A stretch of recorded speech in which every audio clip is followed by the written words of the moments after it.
Wanita itu tersenyum melihat kekagetan Lela. Dia lalu berjalan mendekati Lela semakin dekat. "Boleh aku memberitahumu sesuatu?" tanyanya sambil mencoba menahan tawanya. Lela terdiam. "Suamimu pantas mendapatkan wanita yang jauh lebih baik darimu."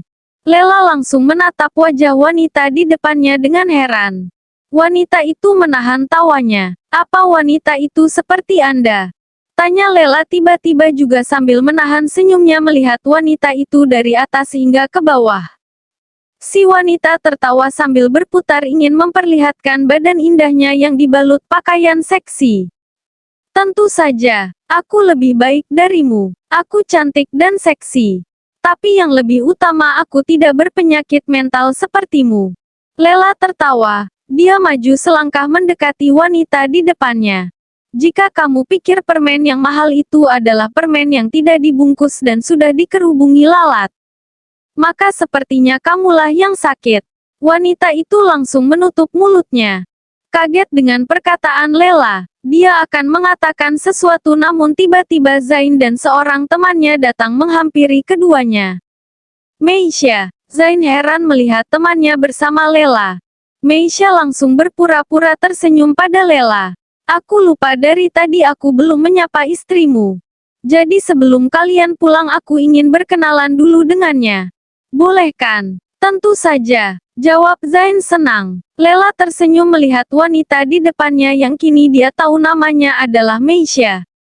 "Senang berkenalan dengan Anda." Lela tersenyum lucu. "Tentu saja, aku juga," Meisha menjawab dengan senyum ramah. Zain lalu pergi membantu temannya untuk memindahkan mobilnya. Meisha kembali melihat Lela dengan wajah sinisnya. "Anda tahu tanda-tanda orang munafik?" tanya Lela pelan sambil tersenyum. Meisha memelototinya. "Anda?" Lela tersenyum. Meisha semakin memelototinya. Namun dia tak bisa marah atau mengatakan apapun karena takut Zain melihatnya. Oh iya, ada dua sifat yang tidak mungkin terkumpul pada diri seorang munafik. Yang pertama adalah perangai yang bagus, tenang dan berwibawa. Yang kedua adalah kurangnya ilmu agama. Ucap Lela dengan diakhiri melihat penampilan Meisha dari atas hingga ke bawah sambil menggeleng-gelengkan kepalanya. Meisha semakin dibuat kesal. Namun apa daya Zain datang menghampiri keduanya dan mengajak Lela untuk pergi. Di perjalanan, Lela termenung. Dia mengingat kembali perkataan Meisha yang mengetahui tentang penyakitnya.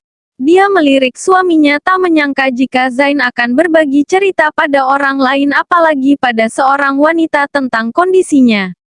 "Dia temanku. Dulu kami rekan satu kampus. Sekarang kami rekan satu kantor. Dia bekerja di bagian HRD."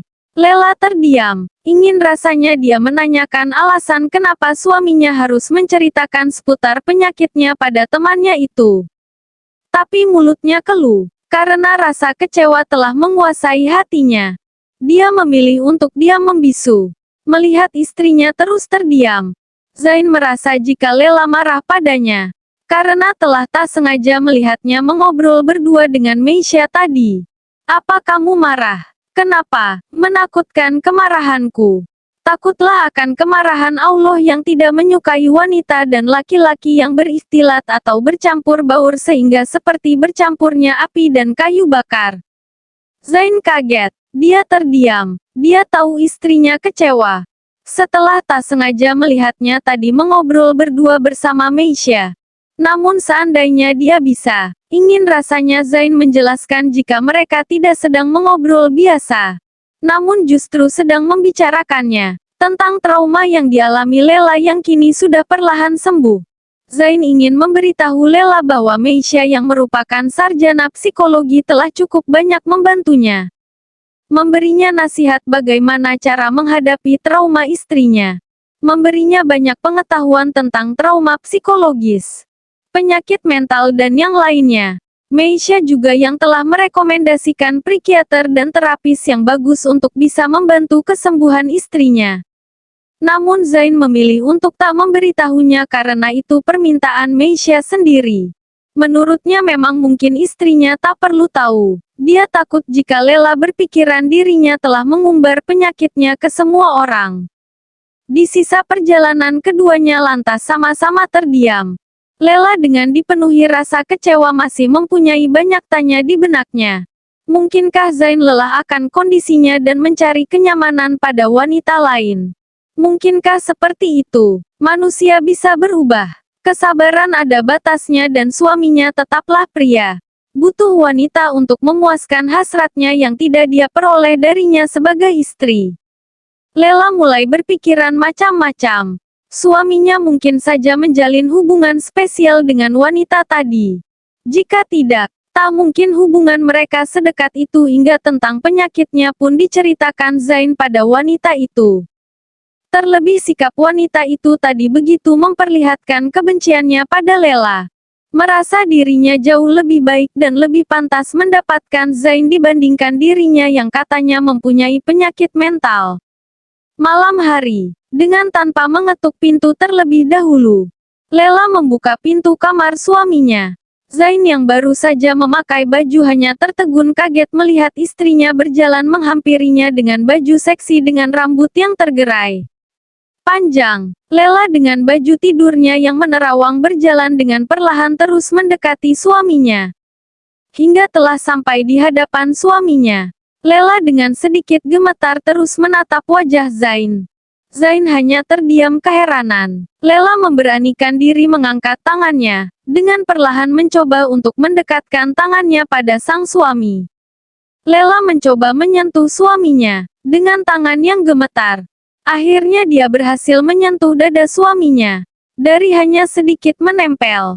Hingga secara perlahan lagi Lela semakin merapatkan tangannya pada dada sang suami.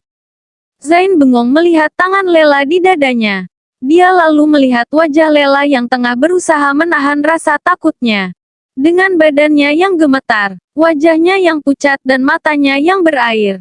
Zain sontak mundur hingga membuat tangan Lela terlepas dari dadanya. Lela kaget. Dia menatap wajah suaminya. Zain menggelengkan kepalanya.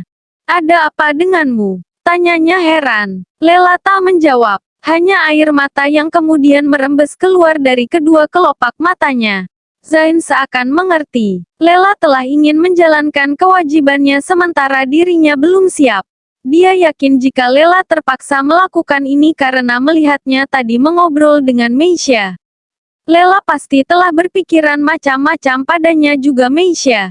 "Sesepi apapun tiap malamku tanpa kehadiranmu. Tenang saja aku tidak akan mencari keramaian di tempat lain."